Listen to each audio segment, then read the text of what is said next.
எல்லோருக்கும் பணிவான வணக்கம். நம்முடைய ஐயா நமச்சிவாயா சேனலிலிருந்து அடியே நின்று அரக்கோணம் அருகில் இருக்கும் கோவிந்தவாடி கிராமத்தில் இருந்து தட்சிணாமூர்த்தி குரு பகவான் தனி சன்னிதான ஆலயம் 2025 ஜனவரி 1 அன்று தரிசித்த காட்சிகளை உங்களுக்காக பதிவிடுகிறேன். பார்த்து இறைவன் அருள் பெறுமாறு பணிவுடன் கேட்டுக்கொள்கிறேன். இந்த கோவிலில் தட்சிணாமூர்த்தி கல்லால மரத்தடியில் எப்பொழுதும் வீற்றிருப்பார். அந்த கல்லால மரம் தலவிருட்சமாக காட்சியளிக்கிறது. மற்றும் நம்முடைய பிறவி கடன் தீர்ப்பதற்காகவும் குரு பகவானுடைய அருளை பெறுவதற்காகவும் தேங்காயை உடைத்து தேங்காயில் நெய்யை ஊற்றி அகல் விளக்காக தீபம் ஏற்றி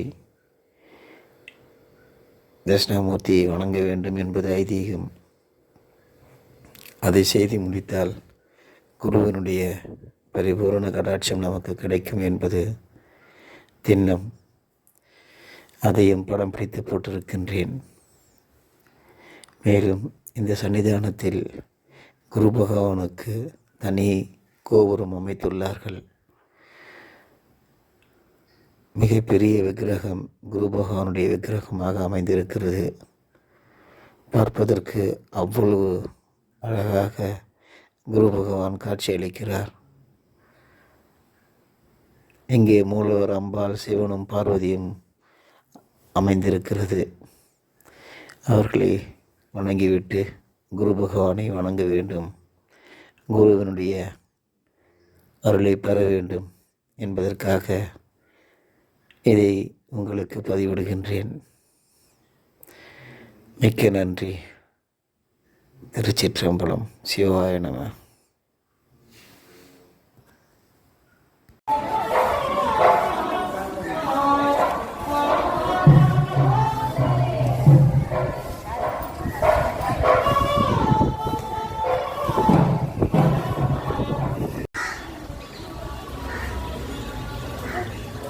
கல்லால மரம் தலவிருட்சம் கோவிந்தவாடி.